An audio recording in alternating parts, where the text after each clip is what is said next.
So students, Assalamualaikum everyone. It's week fourth and the second day. It's a Tuesday.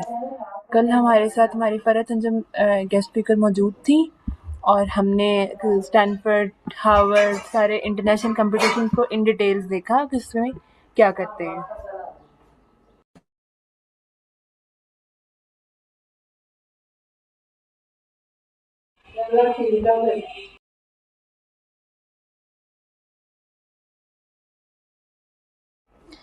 So today कल तो हमने international competitions को देखा था. आज का जो सेकंड डे है वीक का, आज हमारे साथ हमारे गेस्ट स्पीकर मौजूद हैं वहाब खान. और sir, welcome to the session at first. So students, Wahab Khan has secured fully funded scholarship in the US as well.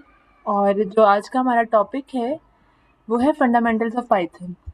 आप उनसे फंडामेंटल्स ऑफ पाइथन तो ज़रूर सीखेंगे, लेकिन अगर आप में से किसी का सवाल हो फुली फंडेड स्कॉलरशिप से रेलिवेंट, तो he can also guide you in a better way. So over to the our co-host Wahab Khan. First of all, welcome to the session. Am I audible to you?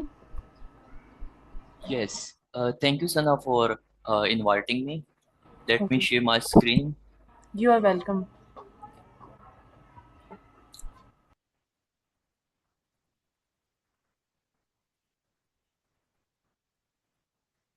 My screen is visible.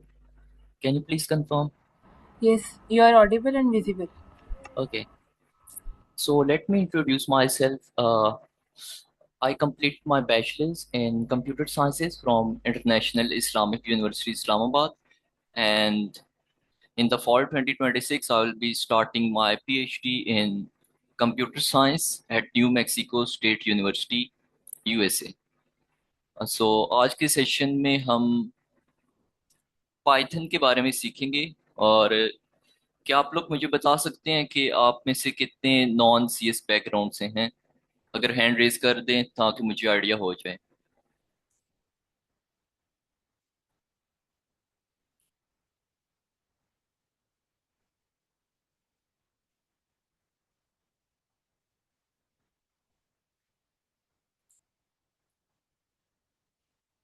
ठीक है, thank you.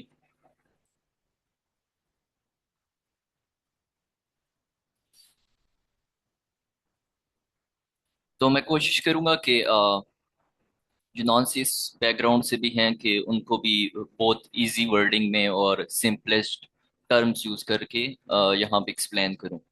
तो ये आपको slide visible होगी, Python fundamentals from scratch. ये left side पे bottom में एक बॉक्स है जहाँ पे कुछ टॉपिक्स मेंशन है। तो ये वन बाय वन मैं डिस्कस करूंगा। यहाँ पे जैसे variable and types, IO, input output, conditional loops, list, tuples, dictionary, set, strings, functions. तो ये सारे टॉपिक पाइथन कोडिंग के हैं। और ये जो हमारे कुछ नेक्स्ट टॉपिक लिखे हुए हैं, ये इसके बाद अगर मुझे लगा कि हमारे पास टाइम है तो मैं आपको इसके बारे में गाइड कर दूंगा। और दूसरा ये कि हम पाइथन ही क्यों कर रहे हैं आज के सेशन में। हमारे पास डिफरेंट प्रोग्रामिंग लैंग्वेजेस हैं, ठीक है। जो कंप्यूटर को समझ आती है वो मशीन लैंग्वेज होती है। Machine language means binary, zero and one की फॉर्म में। लेकिन हम कंप्यूटर के साथ जो इंटरेक्ट करते हैं वो डिफरेंट लैंग्वेजेस हैं। Python, C plus plus, C sharp, PHP, JavaScript and so on. और एज अ बिगनर जो फर्स्ट टाइम कोडिंग कर रहा है, आई वुड हाईली रिकमेंड कि वो पाइथन से स्टार्ट करे। इसकी सेवरल रीजंस हैं। फर्स्ट ऑफ ऑल, इसका जो सिंटेक्स है वो बहुत इजी है। अगर आप पाइथन लैंग्वेज सीख लेते हैं तो इससे ये होगा कि इवन अगर आप फिर इंडिपेंडेंटली सीखना चाहें सी प्लस प्लस या कोई और लैंग्वेज, आप इजीली सीख पाएंगे because of its syntax. And secondly, in the age of AI, Python ही वो लैंग्वेज है जो मोस्टली यूज होती है AI में, machine learning, deep learning, NLP and so on. और इसके अलावा आप में से बहुत सारे यहाँ पे एस्पिरेंट होंगे जो चाहते होंगे उनका भी फुली फंडेड स्कॉलरशिप हो। तो उसमें भी आई वुड से कि पाइथन बहुत ज़रूरी है। आजकल ऐसा नहीं है कि कोडिंग सिर्फ सीएस वाले स्टूडेंट्स को आनी चाहिए या आईटी वालों को। ये सब जितने भी बैकग्राउंड के हैं सबके लिए बहुत ज़रूरी है। जब आप आप अप्लाई करते हैं एमएस पीएचडी के लिए यूएस में या किसी और कंट्री में, तो मोस्ट ऑफ द टाइम आपका इंटरव्यू होता है। और ये वो ऐसी चीज़ होती है जो आपको यूनिक करती है बाकी स्टूडेंट से, कि आप बायोटेक्नोलॉजी के हैं और आपको कोडिंग भी आती है, या आप केमिस्ट्री के हैं आपको कोडिंग भी आती है। क्योंकि जब आप मास्टर्स पीएचडी कर रहे होते हैं आप वहाँ पे रिसर्च करते हैं, और बहुत सारे आप पेपर वगैरह पब्लिश करते हैं। उस पे क्या होता है कि जब आप इम्प्लीमेंटेशन करते हैं, आप किसी भी टॉपिक पे फॉर एग्जांपल आप कर रहे हैं, आपकी फील्ड सीएस नहीं है तो वहां पे भी चाहिए होती है पाइथन। आप डाटा एनालिसिस वगैरह कर रहे होते हैं, चाहे उतनी एडवांस आपको ना आती हो जितनी, क्योंकि बहुत सारी चीजें हैं इसमें, आपको बस वो चीजें सीखनी होती हैं जो आपके लिए रिक्वायर्ड हैं। वो आपको जब आप बेसिक सीख लेते हैं आपको खुद ही पता चल जाता है मैंने इसकी कौन सी लाइब्रेरी सीखनी है कि मैं अपनी सीवी पे ऐड कर सकूं। और जब मैं कल को अपनी सीवी भेजूंगा प्रोफेसर को तो उसको लगेगा कि हाँ ये कोडिंग कर सकता है, और इसको मैं चांस दे सकता हूँ अपनी लैब में, तो इट इज़ वेरी नेसेसरी। चलिए हम स्टार्ट करते हैं अभी तो। वन बाय वन इसको स्टार्ट करेंगे तो आपको समझ आ जाएगी। तो हम ऐसा करेंगे, इसके डिफरेंट हमारे पास सॉफ्टवेयर होते हैं, या उसको हम कंपाइलर भी कहते हैं। उसको आप डाउनलोड करते हैं गूगल से, ठीक है। मैं वो वाले ऑप्शंस आपको नहीं बताऊंगा कि आप वो डाउनलोड करें उसको इंस्टॉल करें, तो वो लेंथी प्रोसेस हो जाता है। सबसे इजीएस्ट प्रोसेस है, आपने क्या करना है, गूगल पे आके सर्च करना है गूगल कोलैब, और ये जो लिंक होगा .com, इस पे आप क्लिक करेंगे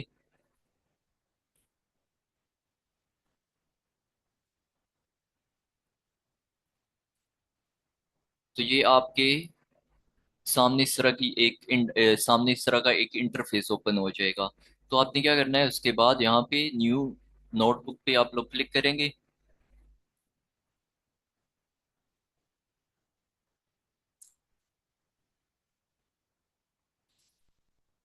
तो ये आपके सामने ओपन हो जाएगा एक इंटरफेस। क्या आप लोगों को एक विजिबल है, एक जहाँ पे लिखा हुआ entitled 7.ipynb? Can you please confirm anyone in the chat? Yes, it's visible. Okay. So इसको ये इतना डिफिकल्ट नहीं है कि आपको मतलब कोई चीजें लर्न करने की जरूरत है, क्योंकि ये ऑनलाइन है, कुछ भी आपको इंस्टॉल करने की जरूरत नहीं है। ये साथ में जेमिनाई है, जैसे जीपीटी होता है वैसे ही, अगर आपको कोई एरर आ जाए आप साथ ही यहाँ पे इसके लिए क्वेश्चंस कर सकते हैं, तो ये आपको गाइड कर देता है। तो इसको मैं क्लोज कर देता हूँ।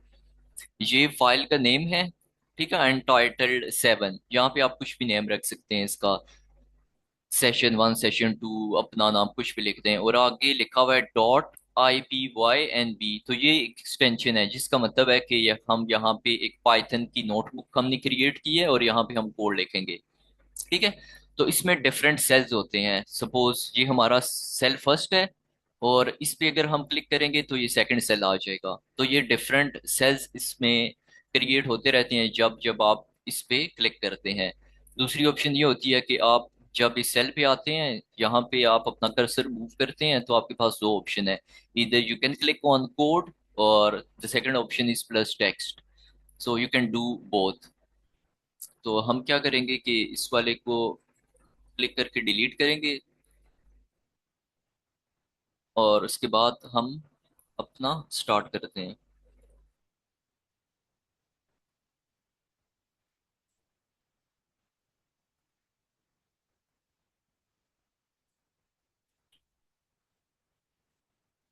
तो हम क्या करते हैं कि जब भी हम किसी भी लैंग्वेज में कोड करना सीखते हैं तो सबसे पहले हमको बताया जाता है कि कोई भी चीज़ आपने प्रिंट कैसे करनी है, ठीक है। तो आपने उसके लिए एक पाइथन में बिल्ट इन फंक्शन है जिसको कहते हैं प्रिंट। तो इससे पहले मैं क्या करता हूँ, ऊपर वाली साइड पे आके यहाँ पे क्लिक करूंगा टेक्स्ट। तो यहाँ पे how to print anything in Python. ठीक है, तो उसके लिए आपने क्या करना है, एक कीवर्ड है पाइथन में, आपने लिखना है PRINT एज इट इज, और इसके आगे it should be round brackets.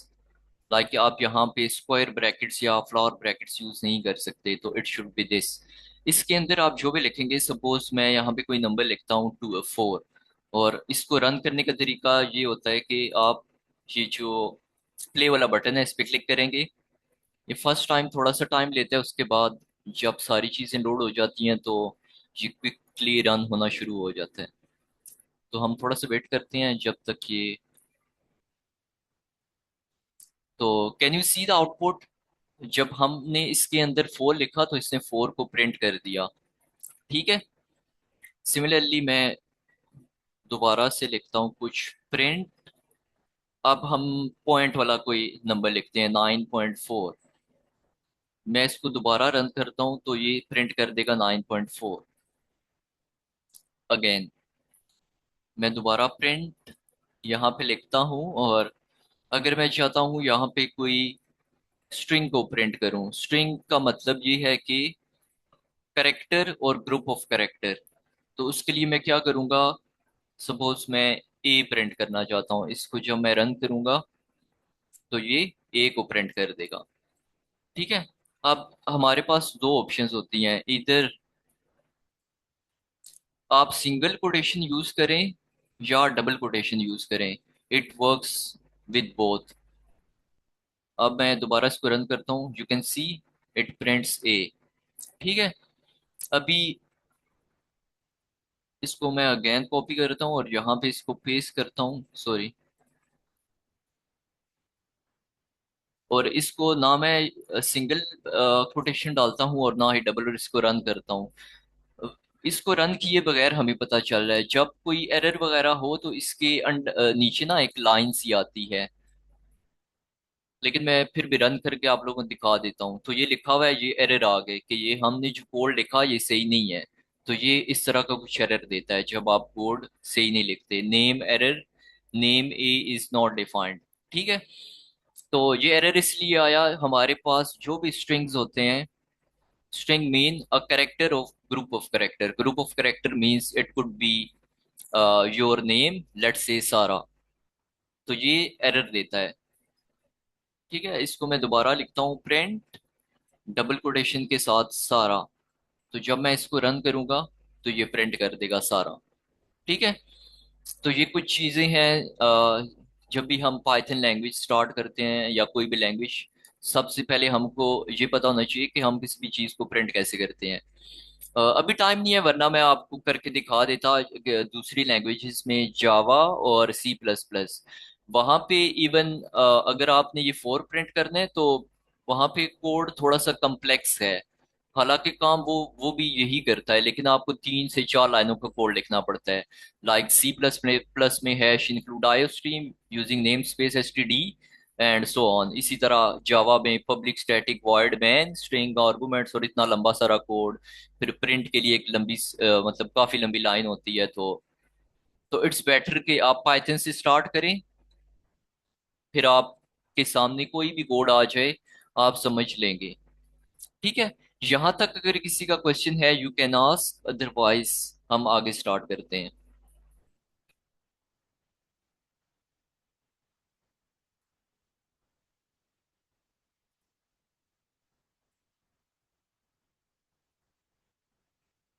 Okay, तो इसके बाद लास्ट इसका मैं लिख देता हूँ। जैसे मैंने एक करेक्टर लिखा, फिर एक वर्ड लिखा, इसी तरह हम सेंटेंसेस भी लिख सकते हैं।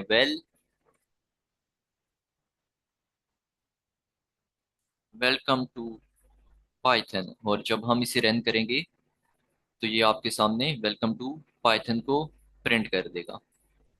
ठीक है, फिर इसके बाद हमारे पास जो नेक्स्ट कंसेप्ट होता है उसको कहते हैं वेरिएबल्स। ठीक है, वेरिएबल्स का मतलब ये है कि ये आपने जितनी भी वैल्यूज लिखी, 4, 9.4, ए, सारा, अगर हमने इसको किसी जगह पे स्टोर करना हो मेमोरी में, ठीक है, मेमोरी मीन आपका सीपीयू है और सीपीयू के अंदर एक मेमोरी है, ठीक है। तो अगर आपने ये फोर या सारा को स्टोर करना हो तो उसके लिए हम वेरिएबल्स को यूज करते हैं, ठीक है। जब आप वेरिएबल्स को यूज करते हैं तो मेमोरी में एक लोकेशन एलोकेट हो जाती है। सपोज हम वेरिएबल का कुछ नेम डिफाइन करते हैं, सपोज नाम, ठीक है, NUM, नाम। और वो क्या करेगा, उस फोर को उस जगह पे स्टोर कर देगा, ठीक है। और इसको हम कहेंगे वेरिएबल।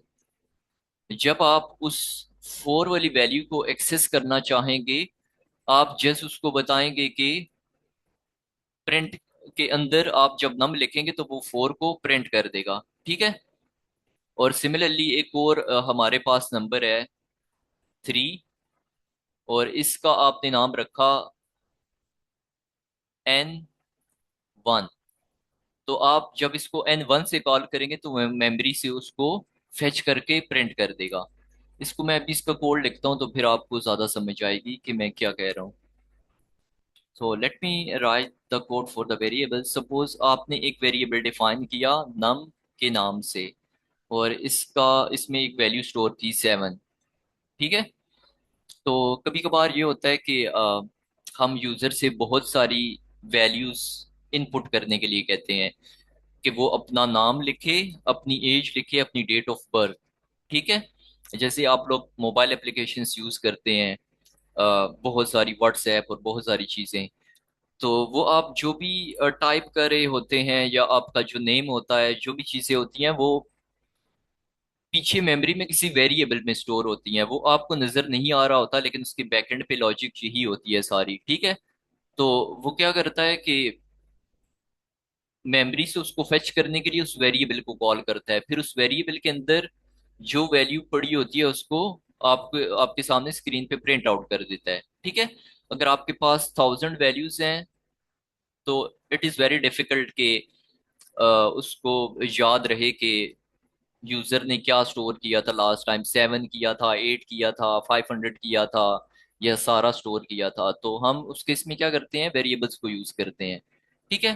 तो वेरिएबल्स के कुछ रूल्स होते हैं, ये आपने जीपीटी पे भी सर्च कर लेना है, लेकिन मैं कुछ आप लोगों को बता देता हूँ कि वेरिएबल्स के क्या रूल्स होते हैं। फर्स्ट रूल ये होता है कि स्टार्ट विथ अल्फाबेट, ठीक है।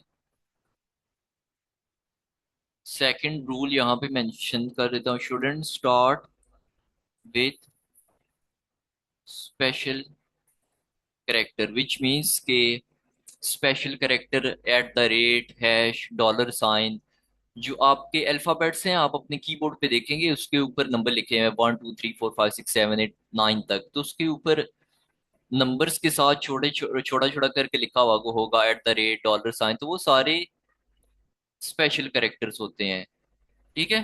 तो उस बात का मतलब ये है कि आपने एट द रेट के साथ नहीं स्टार्ट करना, ठीक है, या अंडरस्कोर के साथ नहीं स्टार्ट करना, वरना ये आपको एरर देगा, ठीक है। और अगर हम प्रिंट करें यहाँ पे नम को,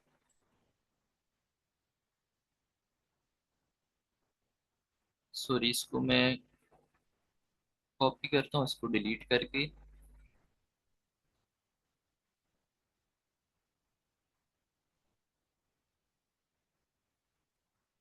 ठीक है। डिफरेंट रूल्स हैं, आपने वो सब देख लेने हैं अभी। वो इतने डिफिकल्ट नहीं है कि किससे स्टार्ट होता है किससे नहीं, बस 4 से 5 हैं, इससे ज्यादा नहीं है। और जैसे मैंने यहाँ पे एक वेरिएबल क्रिएट किया नाम, और इसमें एक वैल्यू स्टोर की 7, तो आपने क्या करना है, जब जैसे हमने पीछे प्रिंट सीखा, आपने जिस प्रिंट राइट करना है और उसके ब्रैकेट के अंदर जब आप नम लिखेंगे तो उस नम के अंदर जो भी वैल्यू स्टोर होगी वो आपको स्क्रीन पे दिखा देगा, ठीक है। सपोज आपने num1 लिख दिया गलती से, जब आप इसको रन करेंगे तो ये कहेगा आपने num1 डिफाइन नहीं किया। ठीक है, इसको मैं रन करता हूँ, इसको कॉपी करके नीचे यहाँ पे सपोज मैं गलती से num1 लिख देता हूँ, तो ये हमें एरर दे रहा है, ये कह रहा है कि num1 डिफाइन नहीं है। तो इट शुड बी इधर num1, या इसको आप num1 कर दें या इसको num कर दें। ठीक है, फिर इसके बाद हम आगे चलते हैं। सपोज मैं एक वेरिएबल बनाता हूँ वन नम, और यहाँ पे लिख देता हूँ कि 0.4, और इसको जब प्रिंट करूंगा वन, या इसको प्रिंट किए बगैर ही पता चल रहा है। आप देख सकते हैं कि इसके नीचे ना एक एरर आ रहा है, ये रेड लाइन का, जो कि बता रहा है कि ये वेरिएबल जो आपने डिफाइन किया है, ये आपने जो पाइथन में रूल्स हैं वेरिएबल को डिफाइन करने के, उनको फॉलो नहीं कर रहा। तो इस वजह से अगर हम इसको रन भी करें तो ये आपको दे रहा है इनवैलिड डेसिमल लिटरल। ठीक है, तो इसको आपने अगर, तो ये एरर कब आता है, सपोज आपके पास मल्टीपल नंबर्स हैं और आप चाहते हैं उनको num1, num2, num3 इसके साथ ऐसे इस तरह डिफाइन करना चाहते हैं। ठीक है, num1, num2, num3, तो आपने इस चीज का ख्याल रखना है कि it should start with an alphabet, और बाद में आप 1 2 3 4 5 6 7 लिख सकते हैं, लेकिन इसको पहले नहीं लिख सकते, ये एरर देगा। फिर इसके आगे आप कोई भी नंबर स्टोर कर दें, 6 8 एंड देन 9, तो इट विल वर्क। ठीक है, अब जब मैंने इसको रन किया, इसके पीछे ये टिक का साइन भी आपको दिख रहा होगा, और ये कोई एरर नहीं दे रहा। जब आप इसको प्रिंट करना चाहें किसी भी वैल्यू को, suppose I want to print num3, इसको लिखेंगे तो ये 9 प्रिंट करेगा। इसी को मैं कॉपी करता हूँ, इसके नीचे ही बाद में num1 लिखता हूँ, तो इसको जब प्रिंट करेंगे, पहले num3 में क्या स्टोर था, 9, तो इसलिए इसलिए इसने 9 को प्रिंट किया, और num1 में क्या स्टोर था, 6, तो इसने 6 को प्रिंट कर दिया। तो यहाँ पे ये मैटर नहीं करता कि आप किस सीक्वेंस में प्रिंट कर रहे हैं। ठीक है, आपको स्क्रीन में वैसे ही दिखाएगा जिस सीक्वेंस में आप इसको प्रिंट करना चाह रहे हैं। ठीक है, और इसके बाद अगर आपने कोई नाम प्रिंट करना है, तो लेट से हम सारा प्रिंट करते हैं, और जब इसको मैं पहले रन करता हूँ, तो आप देख सकते हैं कि ये जस्ट हमें 9 और 6 दिखा रहा है। हालांकि हमने num2 भी एक वेरिएबल डिक्लेयर किया था और नेम सारा भी किया था, इसको दिखा नहीं रहा। ये एक्चुअल में मेमोरी में तो स्टोर हो गया है, पीछे मेमोरी में जाके। ठीक है, अगर आप इसको स्क्रीन पे देखना चाह रहे हैं, तो आपको क्या करना पड़ेगा, आपको वेरिएबल से इसको कॉल करना पड़ेगा। ठीक है, अभी मैं इसको क्लियर करता हूँ, दोबारा से यहाँ पे नीचे लिखता हूँ प्रिंट, तो वेरिएबल का नाम क्या है, सारा, सॉरी नेम। सारा किसमें स्टोर है, नेम में। जब मैं यहाँ पे नेम लिखूंगा और इसको रन करूंगा, तो ये प्रिंट करेगा 9 6 एंड सारा। ठीक है, फिर इसके बाद, यस, अभी तक हमने क्या पढ़ा, प्रिंट स्टेटमेंट्स और वेरिएबल्स। और इसके बाद हमारे पास जो नेक्स्ट टॉपिक है, अगर हमने कोई कैलकुलेशंस वगैरह, सपोज विदाउट एनी कैलकुलेशन हम कैसे करते हैं, like plus minus multiply divide और ये सारी चीज़ें, तो आपने क्या करना है, आपने डायरेक्ट प्रिंट के अंदर फॉर एग्जांपल यहाँ पे मैं लिखूँ 2 + 3, जब आप इसको रन करेंगे तो ये आपको इन दोनों नंबर्स को प्लस करके उसका आंसर प्रिंट आउट कर देगा। ठीक है, अगर यहाँ पे माइनस लिखेंगे तो ये माइनस कर देगा। ठीक है, -1 इसलिए आया, ये सिंपल मैथमेटिक्स है। ठीक है, 3 - 2,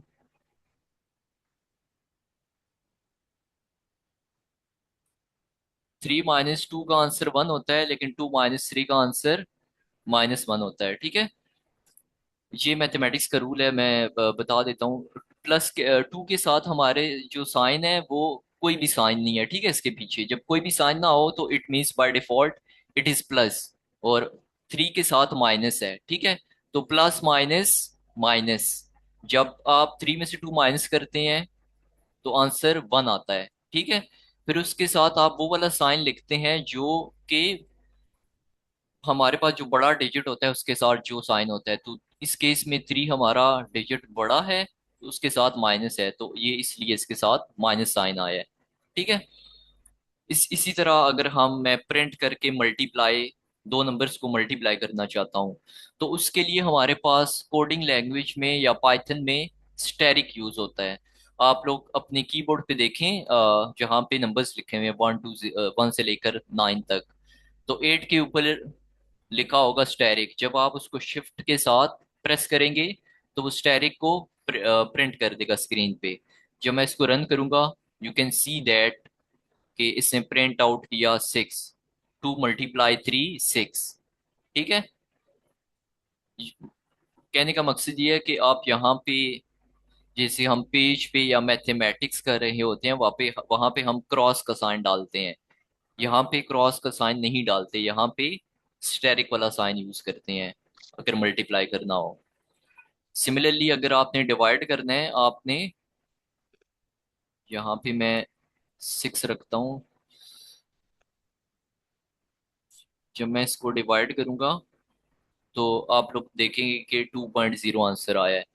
तो आई एम नॉट श्योर इसको फॉरवर्ड स्लैश कहते हैं या बैकवर्ड। बस अगर आप ये वाली स्लैश यूज करेंगे या आप इसको देख लें, तो इसका मतलब है हम दो नंबर्स को डिवाइड कर रहे हैं, ठीक है। तो ये क्या करेगा, डिवाइड करेगा 6 को 3 पे, 6 डिवाइडेड बाई 3, जो आंसर आएगा हमारा उसको प्रिंट कर देगा। कहने का मकसद ये है कि मैथमेटिक्स में हम क्या करते हैं, जो ये फर्स्ट वाला डिजिट होता है इसको हम अंदर लिखते हैं, और 3 को बाहर, इसको हम डिवाइड करते हैं, ठीक है। 3 कितने ज़ा 6 होता है, 3 2 ज़ा 6। जब आप इसको सब्ट्रैक्ट करेंगे तो ये पीछे 0 आंसर आ जाएगा। और यहाँ पे आपने देखा होगा कि ये 7.0 पे प्रिंट कर रहा है, ठीक है। तो इसकी रीज़न ये है कि कभी कभार हम कुछ नंबर्स को डिवाइड करते हैं, जैसे कि अगर हम 7 को 3 पे डिवाइड करें, तो ये हमारे पास जो पॉइंट के बाद कुछ नंबर्स होते हैं, कुछ डिजिट ऐसे होते हैं कि वो होल नंबर पे आंसर नहीं देते, उसके बाद डेसिमल वाले नंबर भी आते हैं। फॉर इंस्टेंस ये 7 को अगर मैं 3 पे डिवाइड करूं, 3 1 ज़ा सॉरी 3 2 ज़ा 6, ठीक है। जब इसमें से आप माइनस करेंगे 1 पीछे आ जाएगा। फिर हम क्या करते हैं, मैथमेटिक्स में इसके साथ 0 ऐड करते हैं, और यहाँ पे भी हम 0 लिखते हैं, ठीक है। तो फर्स्ट टाइम हम पॉइंट यहाँ पे ऐड करते हैं, फिर उसके बाद दोबारा से डिवाइड करते हैं, 3 3 ज़ा 9।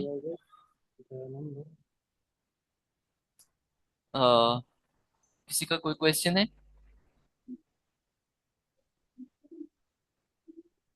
ओके। तो ये दोबारा से क्या करेगा, यहाँ पे 10 में से 9 माइनस करेंगे तो 1 आ जाएगा, ठीक है। तो ये अगेन चलता जाएगा आगे, 2.3333। तो आपको ये डिवाइड करने की जरूरत नहीं है, जस्ट मैं आपको इसलिए बता रहा हूँ कि आपको समझ आ जाए अगर कोई नॉन मेडिकल का है।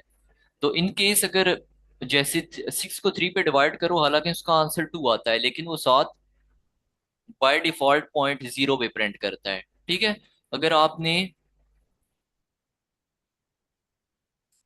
आप चाहते हैं कि पॉइंट के बाद जो नंबर है उसको प्रिंट ना करे, तो वो आपको क्या करना पड़ेगा, आपको डबल स्लैशेस यूज करनी पड़ेगी। तो अगर वो 2.0 है उसको 2 प्रिंट कर देगा, ठीक है।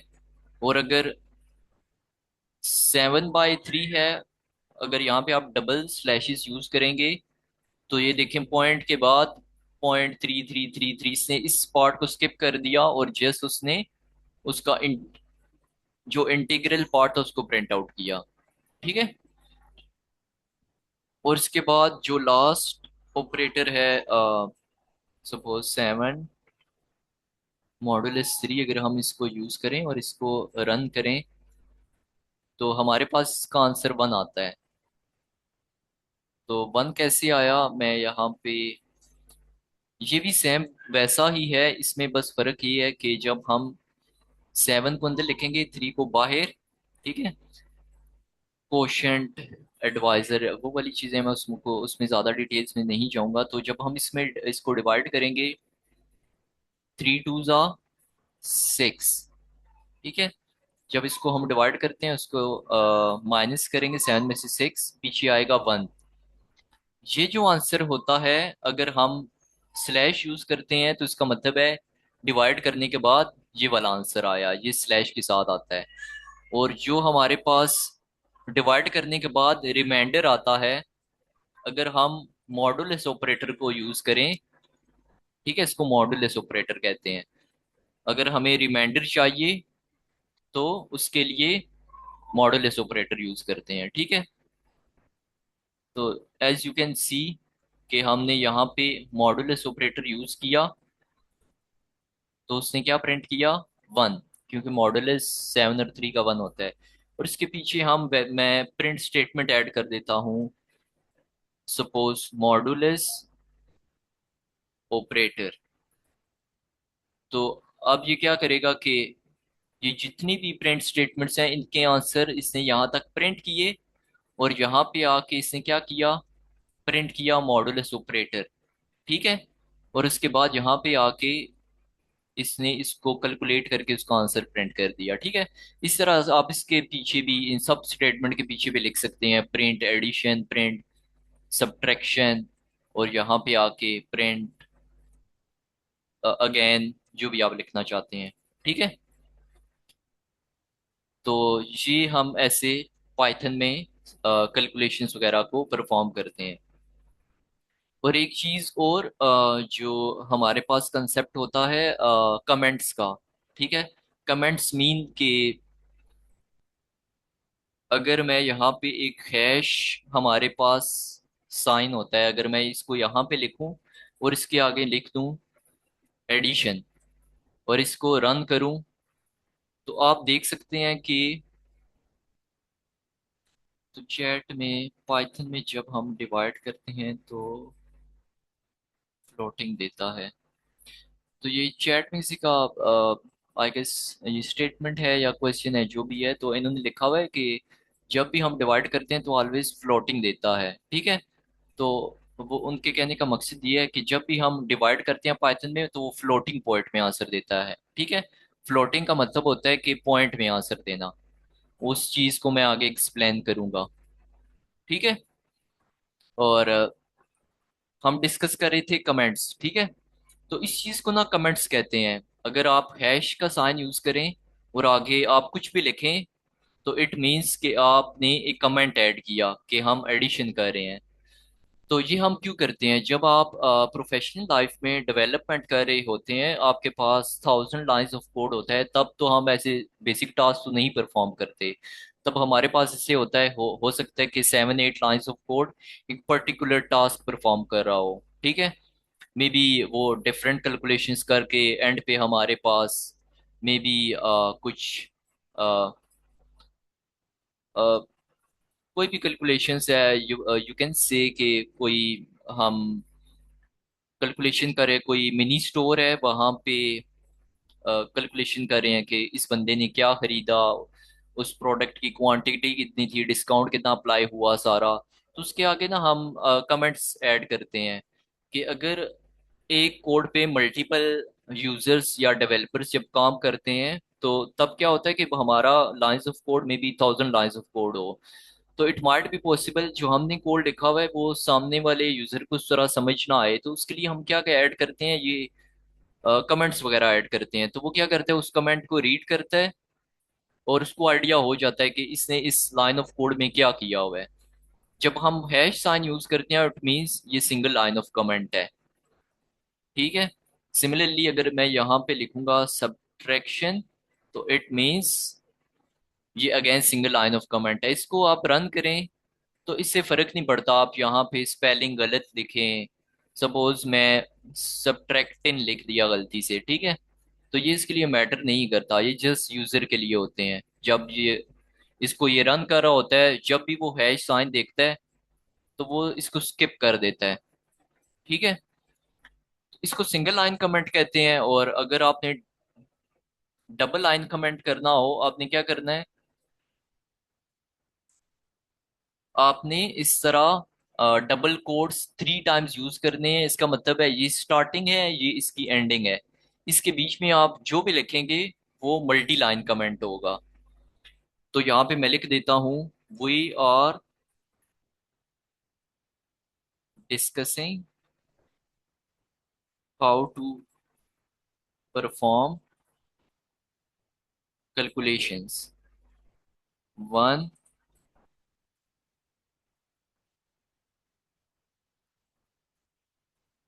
Subtraction and so on. ठीक है, आप लिखते जाएं, इसके अंदर आप जो मर्जी लिखें। इसका मतलब है कि ये मल्टी लाइन कमेंट है। आपको एक एक, अगर आपने सिंगल लाइन कमेंट यूज करना है, आप उसके लिए हैश यूज करें। अगर आप चाहते हैं कि कोई मल्टी लाइन कमेंट है, तो उसके लिए आप ये यूज करते हैं अक्सर। जब अब हम आगे डिस्कस करेंगे in the later part of this session, functions को हम डिस्कस करेंगे। तो अक्सर क्या होता है, फंक्शंस के नीचे इस तरह का मल्टी लाइन कमेंट लिखे होते हैं कि हम उस फंक्शन में क्या परफॉर्म कर रहे हैं। ठीक है, तो ये मल्टी लाइन का पर्पज है। अभी तक अगर किसी का क्वेश्चन है, यू कैन आस्क, अदरवाइज हम आगे मूव करते हैं।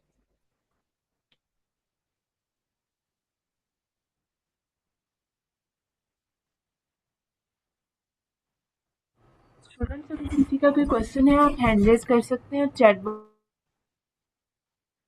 बॉक्स में भी ड्रॉप कर सकते हैं। अच्छा, वहाँ पे आपने चैट में क्वेश्चन देख लिया है। हमजा पूछ रहे हैं कि पाइथन में जब हम डिवाइड करते हैं तो ऑलवेज आउटपुट फ्लोटिंग देते हैं। यस, इसका आंसर मैंने कर दिया था। ओके अस्सलाम ओके, वालेकुम। Not here. जी, वालेकुम सर मैं सलाम। यहाँ पर मैं एक चीज़ ऐड करता हूँ। जब मैंने ये कहा कि प्लॉटिंग में आता है ना, प्लॉटिंग इस वजह से आता है क्योंकि इसमें एक्स्ट्रा इंफॉर्मेशन ज़्यादा होता है इंटीजर से। क्योंकि हम्म। यहाँ पर तो इंटीजर आता है, टू सेंटर आता है ना, लेकिन जी इस वजह से 2.0 इस वजह से आता है कि इसमें ज़्यादा इंफॉर्मेशन आता है। लेकिन ये मोर सुपीरियर वीडियो है इंटीजर से, एज कम्पेयर टू इंटीजर। जी, ऐसे ही है। Yes sir. ये फर्स्ट क्वेश्चन है चैट में आयशा का। In simpler words can you tell what is Python, because I got confuse. क्या आप बता सकती हैं आपका सेमेस्टर कौन सा है और आपकी फील्ड कौन सी है?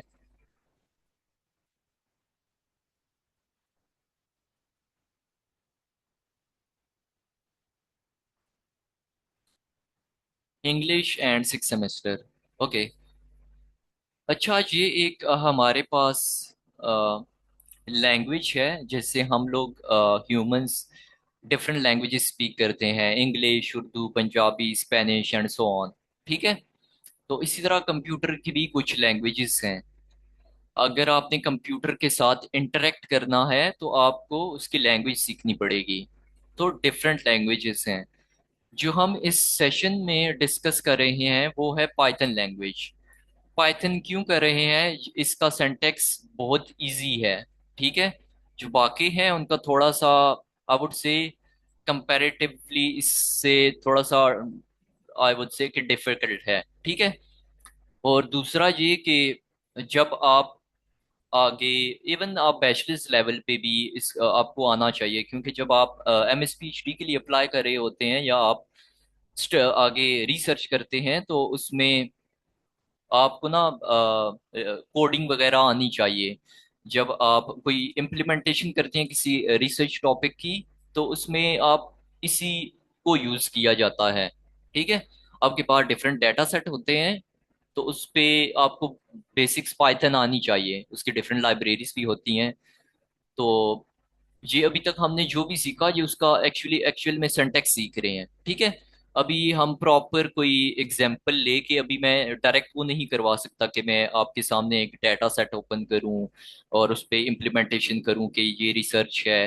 आप उसको अपनी फील्ड से रिलेट करें, वो फिर ना डिफिकल्ट हो जाएगा। तो सबसे पहला टास्क होता है किसी की भी लैंग्वेज को सीखना, उसका सिंटैक्स। तो हम इसलिए पाइथन कर रहे हैं। तो जी हमारे पास एक और क्वेश्चन है सेकंड, मॉडुलस ऑपरेटर के बारे में बता दें।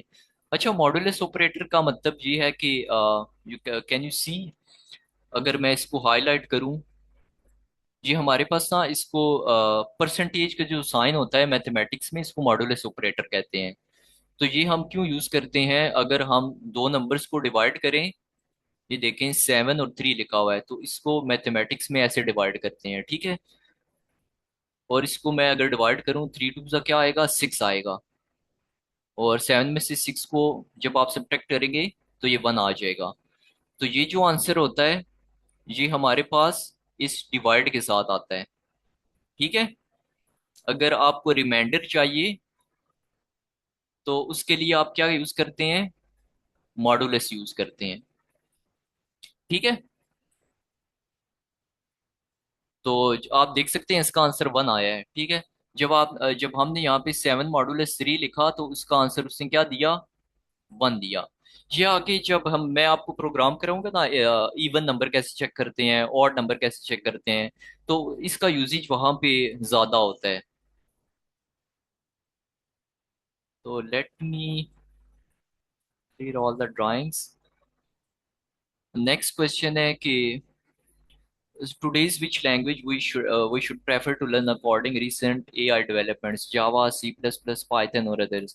आपको मैंने स्टार्टिंग में भी कहा पाइथन को लर्न करना चाहिए, ठीक है। इसकी रीजन ये है, मैं दोबारा बता देता हूँ, इसका सिंटेक्स बहुत इजी है। क्योंकि मैंने बाकी लैंग्वेजेस में भी काम किया हुआ है, तो मुझे आइडिया है कि जावा और C++ का syntax as a beginner friendly नहीं है। लेकिन अगर आप पाइथन सीख लेते हैं तो आप बाकी लैंग्वेजेस का कोड भी अंडरस्टैंड कर लेंगे बाद में। तो आपको पाइथन से स्टार्ट करना चाहिए। For ethical hacking it would be helpful और नॉट। यस, आपकी कोई भी फील्ड है, एथिकल हैकिंग है, साइबर सिक्योरिटी है, या डेटा साइंस है, एनएलपी है, आपको सब फील्ड्स के लिए कोडिंग आनी चाहिए। Like my field is not core AI, it is cyber security. लेकिन जब मैं भी बैचलर्स में था, मैं भी समझता था कि कोडिंग शायद साइबर सिक्योरिटी एथिकल है, इस फील्ड्स के लिए नहीं चाहिए होती। लेकिन आपको कंप्यूटर साइंस की या बाकी भी जितनी भी डोमेन्स हैं, आपको कोडिंग आनी चाहिए, उसमें भी हेल्पफुल होती है ये। अटेंडेंस लिंक जज़ाकल्लाह। सर पाइथन की कोडिंग समझ है क्या? जी सीखना ज़रूरी है, पता है क्या, जब आप अगर आपकी फील्ड और है ना, सपोज आप नॉन सी एस से हैं, तो आपको बेसिक्स आनी चाहिए। अगर आप पाइथन से कोड लिखवा रहे हैं तो आपको समझ आनी चाहिए कि वो जीपीटी क्या कोड कर रहा है, ठीक है। अ, अगर आपको समझ नहीं आएगी ना तो मुश्किल हो जाएगा जी। तो अभी आपके सामने आसान आसान कोड है, क्योंकि आपकी स्टार्टिंग है। लेकिन जब आप थोड़ा सा एडवांस जाते हैं आगे, तो जीपीटी कभी कभार ऐसा कोड प्रोड्यूस करता है कि वो आपकी डिजायर्ड आउटपुट नहीं दे रहा होता।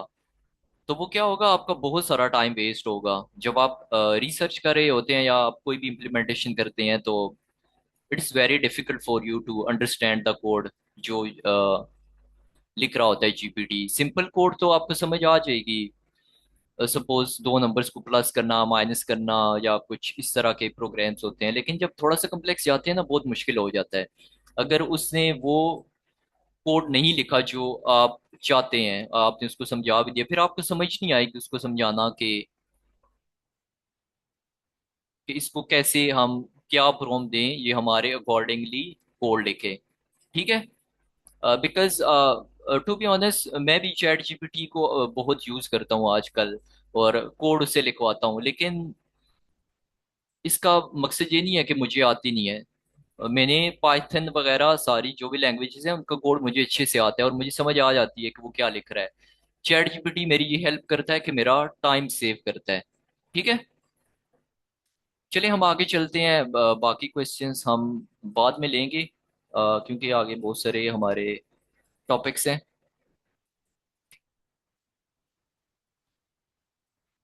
अच्छा, हमारे पास कुछ ना वेरिएबल्स की टाइप्स होती हैं, इसको मैं एडिट करता हूँ।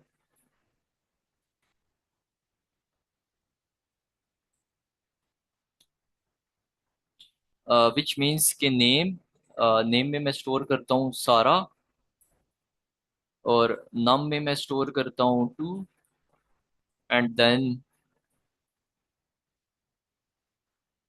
एक हमारे पास फ्लोटिंग भी होता है। सपोज नम टू के नाम से मैं एक वेरिएबल बना लेता हूँ, इसमें लिखता हूँ 7.4।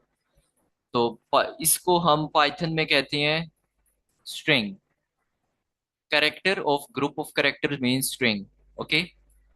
और इसका मतलब होता है कि अगर आपके पास कोई इंटीजर नंबर है, all the integer number in mathematics starting from 0 to 1 2 3 and so on, या नेगेटिव में भी, इसको हम कहते हैं इंटीजर्स। और जो हमारे पास डेसिमल वाले नंबर होते हैं उसको हम कहते हैं फ्लोट। ठीक है। डेसिमल मीन पॉइंट वाले जो नंबर्स होते हैं उनको फ्लोट कहते हैं। और अभी अगर हम इनकी टाइप चेक करें,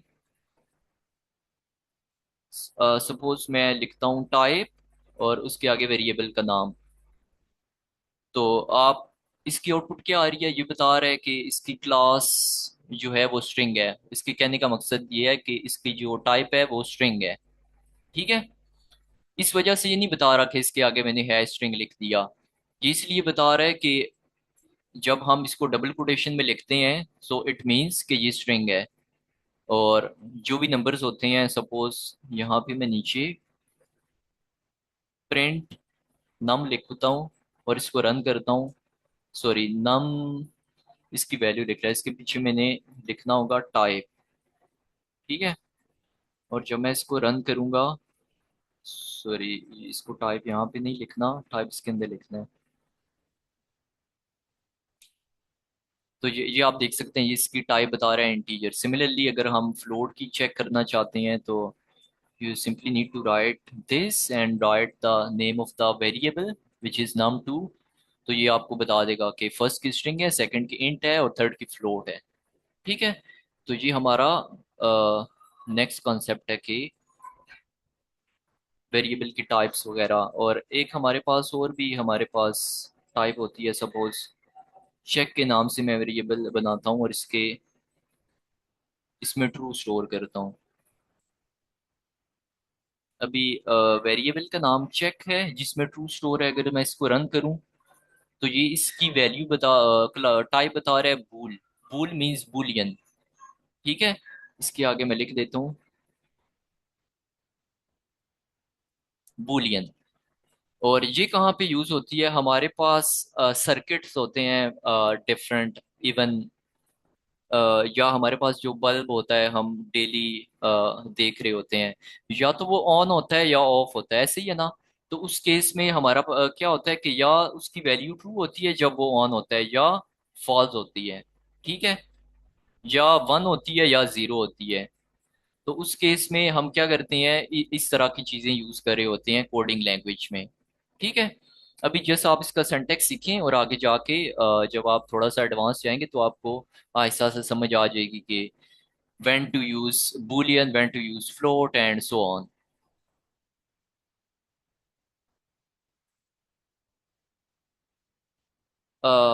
चैट में है sir, one is none type. What does it mean one is none type? आप थोड़ा सा इलेबरेट करें, मैं आपके कमेंट को देखता हूँ बाद में। ठीक है। जहां तक हमने कर लिया, अभी यहाँ तक किसी का क्वेश्चन है तो यू कैन आस्क, अदरवाइज हम आगे मूव करते हैं।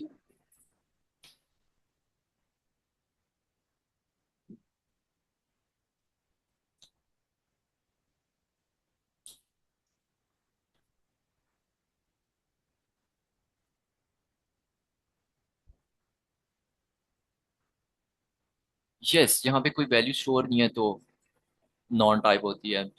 चले हम इतना उसमें नहीं जाते अभी ज्यादातर यहाँ पे। और इसके बाद हमने क्या करना है, सपोज यहाँ पे मैंने बताया था कि हम नंबर्स को प्लस माइनस मल्टीप्लाई डिवाइड कैसे करते हैं। ठीक है। अगर आपने वेरिएबल बना के नंबर को प्लस माइनस डिवाइड करना हो, सपोज नम वन में आप 6 स्टोर करें करते हैं और नम टू में एक और वेरिएबल बना के इसमें 8 स्टोर करते हैं, और उसके बाद क्या करते हैं, नंबर्स को प्लस करते हैं। तो प्लस के लिए आप क्या करेंगे कि एक अगेन न्यू वेरिएबल बनाएंगे सम, और इक्वल साइन लिखेंगे और आगे num one plus num to.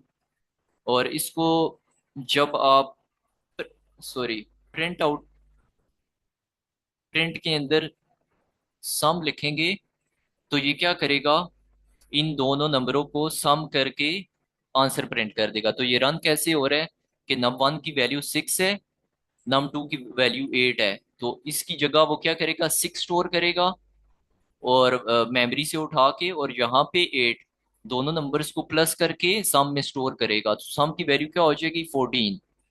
ठीक है। और जब आप यहाँ पे प्रिंट सम लिखेंगे तो सम में कैलकुलेशन करने के बाद जो भी आपका आंसर होगा उसको प्रिंट आउट कर देगा। ठीक है। इसी तरह हम आगे चलते हैं।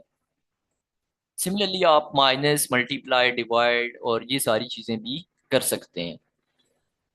इसके बाद हमारे पास जो कंसेप्ट होता है वो इनपुट का होता है। इनपुट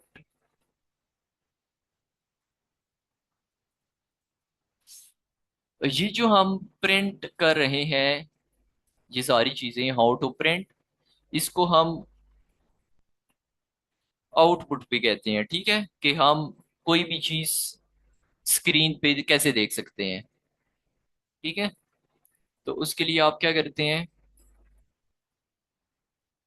प्रिंट स्टेटमेंट यूज करते हैं। लेकिन अगर आपने यूजर से कोई चीज लेनी है तो उसके लिए आप इनपुट स्टेटमेंट यूज करते हैं। जैसे आपने प्रिंट लिखा था वैसे अब आप इनपुट लिखेंगे तो वो क्या करेगा, वो यूजर से पूछेगा। ठीक है, ये देखें, जब मैंने इनपुट वाला फंक्शन लिखा और ये हमसे अब कोई वैल्यू पूछ रहा है, सपोज मैं 5 एंटर करूंगा तो ये 5 इसने फेच किया और हमें दिखा रहा है कि 5 हमारी क्या है, आउटपुट है। तो ये कहाँ पे यूज होती है, आप लोग फेसबुक वगैरह यूज करते हैं या इवन व्हाट्सएप या कोई भी सोशल मीडिया और डिफरेंट एप्लीकेशंस होती हैं, तो वो आपसे नाम वगैरह कभी पूछता है, कभी ईमेल नंबर, ये सारी चीजें। तो उस केस में ना ये बेसिकली इनपुट यूज हो रहा होता है। अभी मैं ज्यादा डिटेल में नहीं जाऊंगा, वो फ्रंट एंड बैक एंड, लेकिन जो हमारा यूज हो रहा होता है वो मेनली इनपुट यूज हो रहा होता है अगर आपने यूजर से कोई चीज इनपुट करनी है। ठीक है, अभी हम क्या करते हैं कि इसको थोड़ा सा डिटेल से देखते हैं कि अभी तो इसने डायरेक्ट हमसे पूछ रहा है कि 5। अगर आप यहाँ पे लिखें इनपुट और यहाँ पे कोई आप मैसेज प्रिंट करवाना चाह रहे हैं इसके साथ, इंटर अ नंबर। ठीक है, तो वो क्या करेगा, यूजर एक नंबर इंटर करेगा, इसको मैं रन करता हूँ 5, और वो इसको प्रिंट कर देगा। ठीक है। इसी तरह आप यहाँ पे अगर लिखें इंटर फर्स्ट नंबर और यहाँ पे इंटर सेकंड नंबर, तो ये क्या करेगा, फर्स्ट नंबर पहले पूछेगा, दोबारा इस लाइन ऑफ स्टेटमेंट की वजह से सेकंड नंबर भी पूछेगा, और क्या करेगा, जो लास्ट वाला होता है प्रिंट कर देगा। अभी हम क्या चाहते हैं कि हम जो यूजर से ये जो नंबर ले रहे हैं इन दोनों को प्लस करें। ठीक है, तो प्लस कैसे करेंगे, ये जो आप फर्स्ट वैल्यू यूजर से ले रहे हैं इसके पीछे एक वेरिएबल को डिक्लेयर करें, उसको किसी वेरिएबल में स्टोर करें।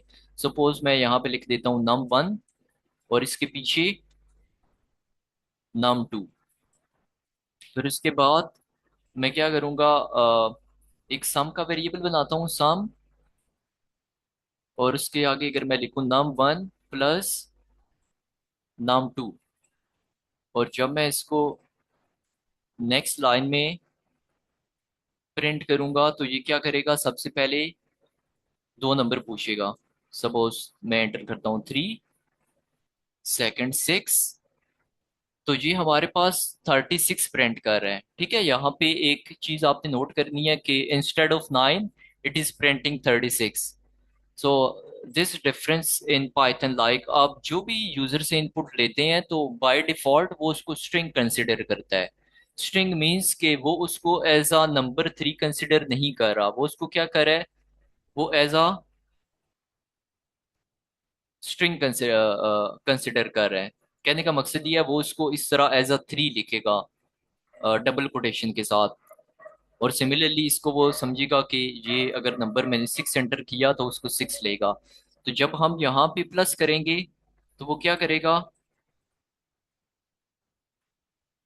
जब हम दो स्ट्रिंग्स को ऐड करते हैं, सपोज 3 + 6, और वो दोनों स्ट्रिंग हो इस तरह, तो वो इंस्टेड ऑफ प्रिंटिंग 9, वो उसको क्या करता है, वो 3 6 को ना दोनों को कंबाइन कर देता है और 36 को प्रिंट आउट कर देता है। और पाइथन में या किसी भी कोडिंग लैंग्वेज में इसको कंकैटिनेशन कर कहते हैं। When we are adding two strings it is called concatenation.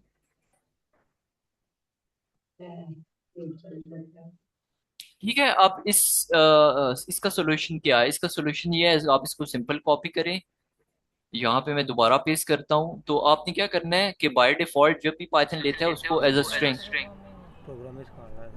तो इसके पीछे आपने क्या लिखना है, आपने, सॉरी किसी का माइक ऑन है जिसकी वजह से वो डिस्टॉर्शन आ रही है थी। तो आपने क्या करना है, इसके पीछे आपने लिखना है इंट। ठीक है, और इंट के बाद आपने क्या करना है, यहाँ से एक राउंड ब्रैकेट स्टार्ट करनी है और एक एंड से।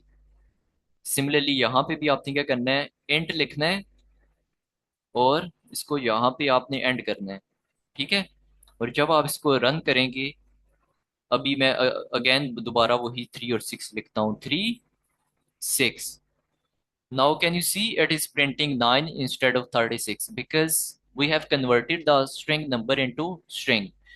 तो ये आपको तो पता है कि ये 3 नंबर स्ट्रिंग है, लेकिन आपने ये सारी चीजें बतानी होती हैं अपने कंप्यूटर को, या आप जहाँ पे कोड कर रहे हैं कि आप क्या कर रहे हैं। ठीक है, सिमिलरली अगर हम आगे जाएं और एक इनपुट लें, इनपुट इंटर योर नेम, और उसके बाद इसको मैं स्टोर कर देता हूँ नेम के वेरिएबल में। ठीक है, और उसके बाद हम क्या करते हैं, इसको प्रिंट करते हैं। प्रिंट कैसे करते हैं, एफ, या अभी मैं ज़्यादा इसको कम्प्लेक्स नहीं करता, जस्ट नेम लिखता हूँ, नेम, और यहाँ पे मैं लिखता हूँ सारा। जब इसको मैं प्रिंट करूंगा तो ये देखें, इसने पहले इनपुट ली और उसके बाद उसको प्रिंट कर दिया। यहाँ पे इसने एरर शो नहीं किया वो वाला, क्योंकि ये ऑलरेडी स्ट्रिंग है, तो हमें इसको कन्वर्ट करने की जरूरत नहीं है, इसके पीछे इंट लिखने की जरूरत नहीं है। अगर आप लिखेंगे तो क्या होगा, लेट्स से मैं सारा लिखता हूँ, तो ये एरर दे देता है। ठीक है, एरर इसलिए देता है कि सारा एक स्ट्रिंग है, तो वो उसको रिकॉग्नाइज नहीं करता। तो स्ट्रिंग के केस में आपको कन्वर्ट करने की जरूरत नहीं है, just you just need to write सारा, सो इट विल प्रिंट सारा। और जब हम एक टाइप से दूसरी टाइप में कन्वर्जन करते हैं तो उसको टाइप कास्टिंग कहते हैं। ठीक है, by default it was string, लेकिन जब हमने इसको इंटीजर में कन्वर्ट किया तो it is called type casting. ठीक है, या तो चलिए हम आगे मूव ऑन करते हैं, और क्योंकि टॉपिक्स अभी बहुत सारे हैं तो मैं ज़्यादा इसमें इन डेप्थ नहीं जाता।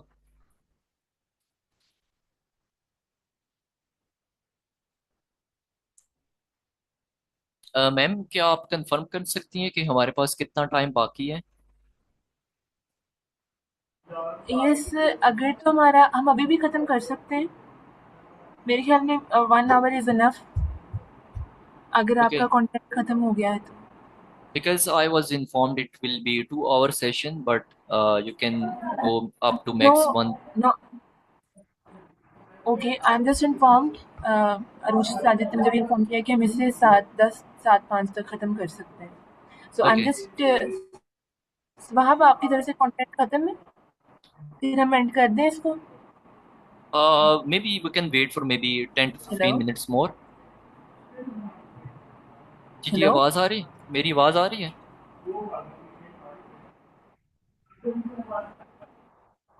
मेरी वॉइस हाँ, आप लोगों को आ रही है, जो पार्टिसिपेंट हैं? चलें, चलें, आपकी आवाज़ डिस्टॉर्शन हो रही है।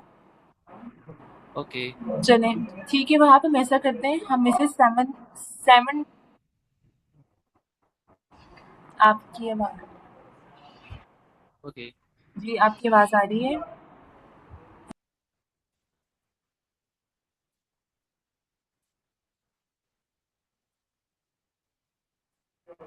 हेलो? जी मैम, आपकी आवाज़ आ रही है।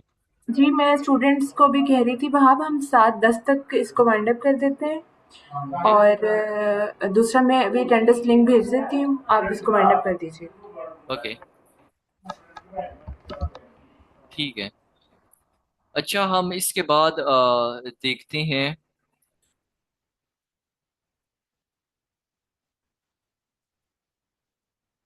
Conditional statements. ठीक है। कंडीशनल स्टेटमेंट्स का मतलब ये है कि हमारे पास डिफरेंट कंडीशनल स्टेटमेंट्स होती हैं। इफ इफ एल्स, और एक हमारे पास एक और टाइप होती है एलिफ। ठीक है। तो ये भी हमारे पास ये तो हम तब यूज करते हैं जब हमने किसी कंडीशन की बेस पे कोई कोड एग्जीक्यूट करना हो। ठीक है। तो सपोज डिफरेंट हमारे पास कभी कभार कुछ प्रॉब्लम्स होती हैं, उसकी बेस पे हम कोड को रन कर रहे होते हैं। सपोज कि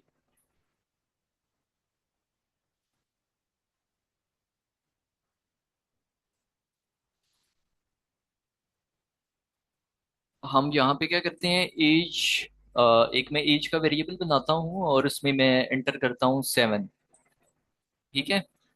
और उसके बाद मैं इफ स्टेटमेंट को यूज करता हूँ। आपने क्या करना है, एक कीवर्ड है इफ, आपने सिंपली इफ राइट करना है और उसके आगे कंडीशन लिखनी है आपने।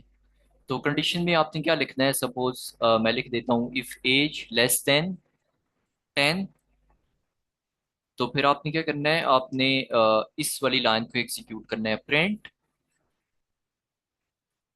यहाँ पे मैं एज प्रिंट करूंगा और उसके बाद आपने एक और मैसेज प्रिंट करना है, यू हैव बीन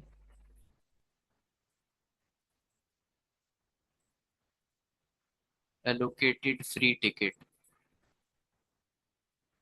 सपोज हमने एक प्रोग्राम बनाया जो कि एक आप जू में जा रहे हैं, तो जो भी बच्चे होंगे अंडर 10, तो उनको फ्री टिकट एलोकेट होगा। तो यहाँ पे आपके पास दो ऑप्शन है, पहले आप यूजर से इनपुट करवाएं कि उसकी एज क्या है, या दूसरी ऑप्शन ये आप अभी हम जस्ट अंडरस्टैंड कर रहे हैं तो मैं इनपुट स्टेटमेंट नहीं लिखता, तो मैं यहाँ पे क्या करूंगा, एक वेरिएबल बनाऊंगा। तो जब हम इसको रन करेंगे देखते हैं कि ये हमारे पास क्या देता है। तो जब मैं इसको रन करूंगा तो आप देख सकते हैं कि इस ये पहले क्या करेगा, यहाँ पे आके कंडीशन चेक करेगा। तो एज में उसकी जो भी वैल्यू होगी, इस केस में 7 है, तो 7 इज लेस देन 10। तो अगर ये कंडीशन ट्रू होगी तो उसको क्या करेगा, यहाँ पे प्रिंट कर देगा, ठीक है, 7, and after that you have been allocated free ticket, और इसको भी साथ प्रिंट कर देगा। तो इसका सिंटेक्स कुछ इस तरह होता है, आपने you just need to write if and then condition and after that there should be a semicolon, and below आपके पास there should be at least 2 spaces. Like ये यहाँ पे नहीं होगा। ठीक है। अगर ये यहाँ पे होगा तो ये फिर इसका पार्ट नहीं होगा। आपने मिनिमम 2 स्पेसेस एलोकेट करनी है। It it could be more than that, but 2 spaces होनी चाहिए, और इसको कहते हैं आइडेंटिशन। ठीक है। और सिमिलरली अगर मैं इसको यहाँ से कॉपी करूँ और यहाँ पे पेस्ट करूँ और यहाँ पे एज मैं 12 कर दूँ, और जब मैं अब इसको रन करूंगा तो आप देख सकते हैं इसने कोड को रन किया लेकिन कुछ भी प्रिंट नहीं किया। क्यों? क्योंकि एज हमारे पास 12 है। जब ये चेक करेगा 12 <10 तो ये कंडीशन फॉल्स हो गई है। तो इसलिए ये इफ वाली इन दो स्टेटमेंट्स को प्रिंट नहीं करेगा। तो इसकी जो सेकंड स्टेटमेंट होती है हमारे पास, इफ एल्स होती है, तो हम क्या करते हैं कि अगर अबव कंडीशन ट्रू नहीं है तो हम क्या करते हैं, हम एल्स लिखते हैं, और एल्स के आगे कोई भी कंडीशन नहीं लिखते। तो फिर हम क्या करेंगे, यहाँ पे प्रिंट लिख के सॉरी का एक मैसेज प्रिंट कर देंगे। तो इस केस में ये वाले दो स्टेटमेंट एग्जीक्यूट नहीं होगी क्योंकि ये वाली कंडीशन फॉल्स है। तो क्या कौन सी वाली होगी? ये सॉरी वाली। जब हम इसको रन करेंगे तो ये सॉरी आ जाएगा। ठीक है। और लास्ट है, हम डिस्कस कर लेते हैं एलिफ, और इसके बाद हम बस वाइंड अप करते हैं। एलिफ का मतलब है कि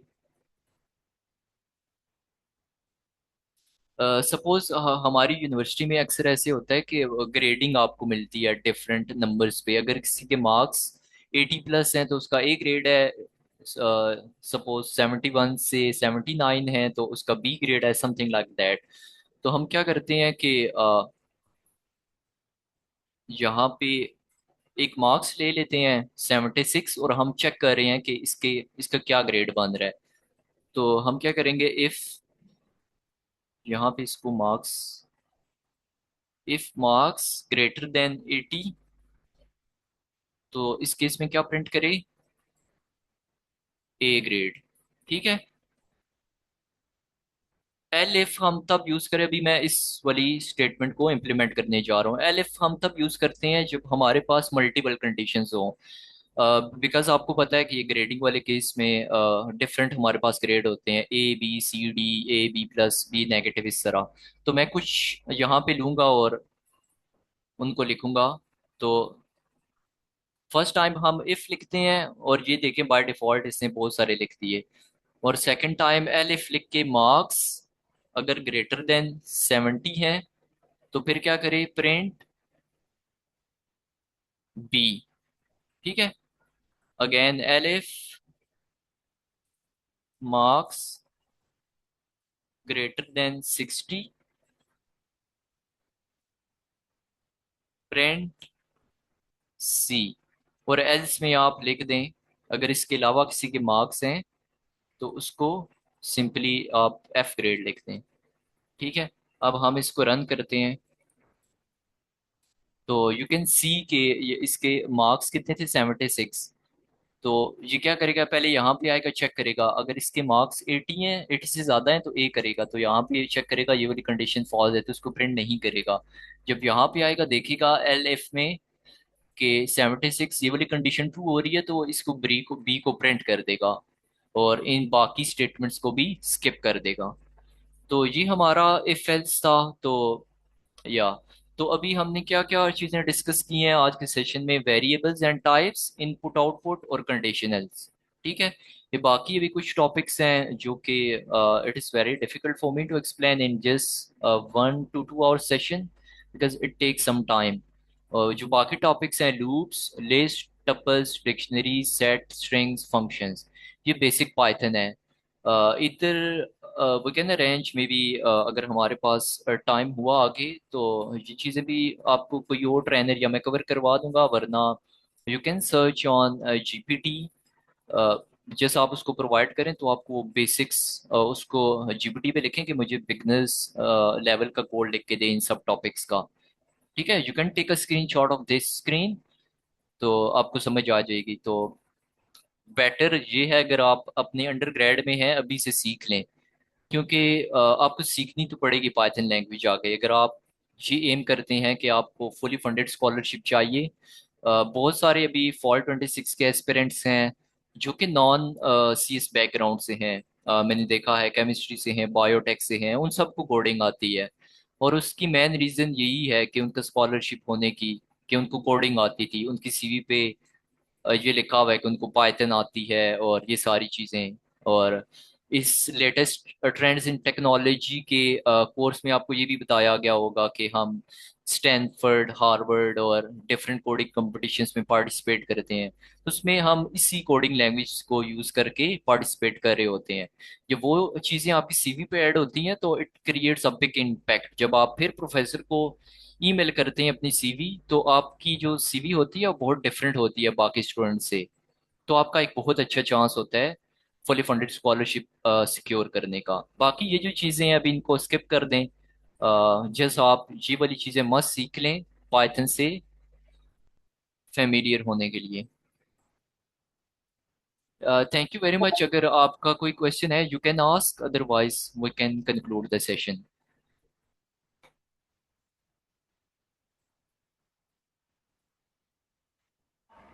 Okay, thank you, Wahab, for sharing beautiful insights about Python. Students मैंने यहाँ पर सर वहाब का लिंक्डइन भी शेयर किया है, आप इनसे सवालात कर सकते हैं लिंक्डइन पे जाकर about his fully funded scholarship और अबाउट पाइथन एज वेल।